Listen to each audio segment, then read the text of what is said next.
I say this with a heavy heart, what I'm about to say, but the reports today from David Ornstein, who is obviously a very credible journalist, has said Luis Diaz has made it clear that he wants to leave Liverpool.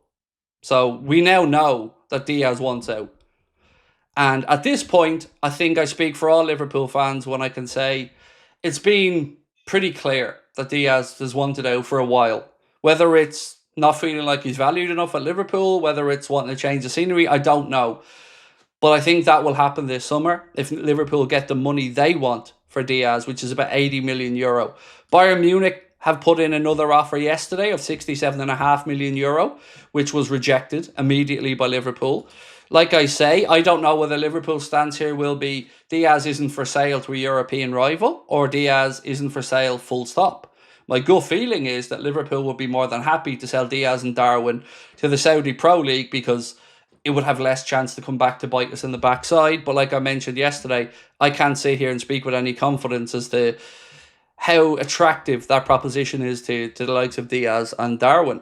But on Darwin, God almighty, so much news today, folks. On Darwin, it's getting really interesting because Napoli have just agreed a deal with Udinese for Lorenzo Luca. It's a pretty mad deal, 9 million euro loan fee, then a 26 million euro obligation with add-ons at the end of it.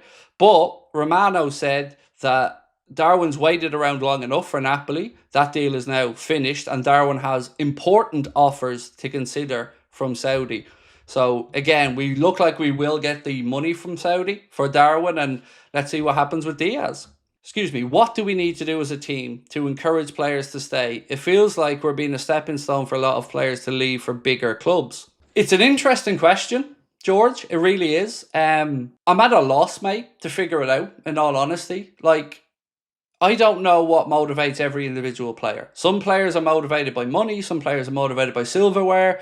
Some players just want to try different environments and different leagues over the course of their career. I'm not going to sit here and judge the likes of Diaz or Canade. I don't like it. I don't like it one bit that Liverpool seemingly isn't the destination they want to be at right now.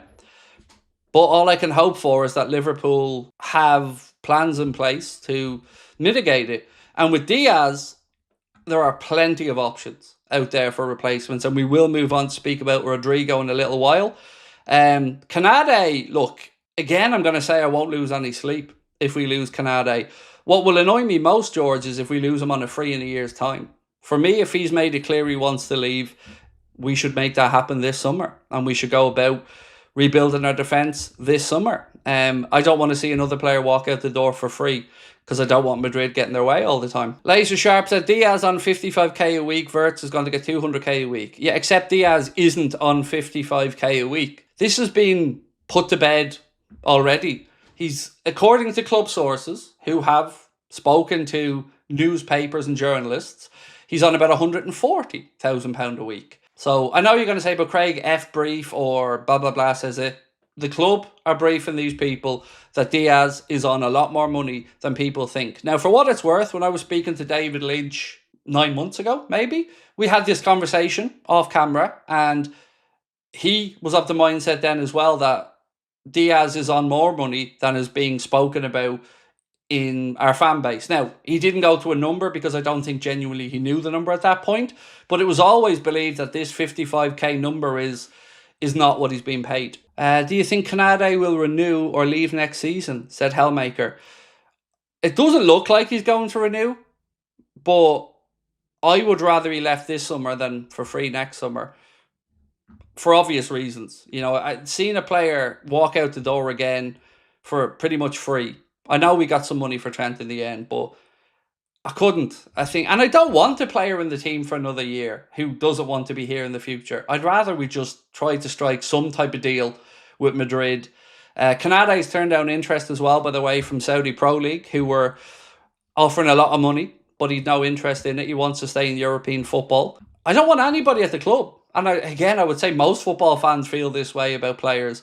I don't want anybody at the club who doesn't want to be here. And I don't think he's irreplaceable, even this summer. But I also will admit there's a bit of hypocrisy at play here, because we're telling the world that we want £50 million for Canade with 1 year to go. And at the same time, laughing off the idea of paying 40, 45 million pound for Gay to Newcastle, who's in a similar position, and he'd be a homegrown player. So I do understand the hypocrisy of all of this at times, but it's also part of the fun of it as a fan to be able to kind of be a hypocrite and look at it like that. Craig, do you think Liverpool should have accepted the Diaz offer? It's really difficult for me to answer, mate, because I don't know what Diaz's position would be towards Al Nassr, let's say, as an example. You know, if Liverpool feel that there's bigger money coming from the Saudi Pro League for Diaz, and Diaz is maybe open to that, then I totally understand Liverpool holding firm on their valuation of Diaz. Or also, like I mentioned, it could be the fact that maybe Liverpool don't want to sell to a European rival. So maybe the idea of selling Diaz to Bayern or Barca, they fear, would strengthen a competitor in the Champions League. So, you know, we'll wait and see what happens with it. But Liverpool's valuation seems to be about 80 million euro. And as of yet, nobody's hit that number. Do you think, if Lucho leaves, do you think Wirtz will play on the left? It depends on the replacements. Honestly, it depends who we may bring in. Like if we brought in, if Rodrigo was real and that interest happened, you can see him and Gakpo being the options on the left, Wirtz being the advanced midfield player. But look, that's what this is all about for us this summer, is options, firepower, and being able to challenge and compete properly across all competitions. So it's exciting times. It's almost unfathomable, some of the business that we're looking at, but that's where we're at this summer. It's been a huge change of direction from Liverpool with the spending, and Liverpool wanting to build something generational, for want of a better phrase. So, Craig, love the channel, by the way. Thank you so much, mate. Thank you for your support. Do you think if we sell Diaz and Nunez, should we keep Elliott for cover across the front three? No. Look, I love Harvey Elliott. I think you all know that. But this is the summer for him to go and play football. And I do like that Liverpool are looking at it with 40 million with a buyback option for Elliott or 50 million without. Because he's a red through and through like all of us. But if I'm Harvey Elliott and I've just come off a season where Curtis Jones has gotten more game time than me, I've struggled for minutes, and I've seen Liverpool bring in Wirtz, he's going to move. Because he deserves to play. You know, he's been the standout player of the under-21 Euros. And I think for him now, it's about getting time to play. And I keep coming back to the same thing. But his body language at the end of the season told me everything I needed to know. He was breaking down in tears. And he just knew that this could be the goodbye. And it's one of these situations where it's understandable for everybody. And I want Harvey to go, build himself a good career, play, and then show what he can do. And then if he does do that, Liverpool maybe trigger that buyback option if they can include that in the deal, and maybe we do see him again. But for now, it looked very, very much like he's going to leave this summer.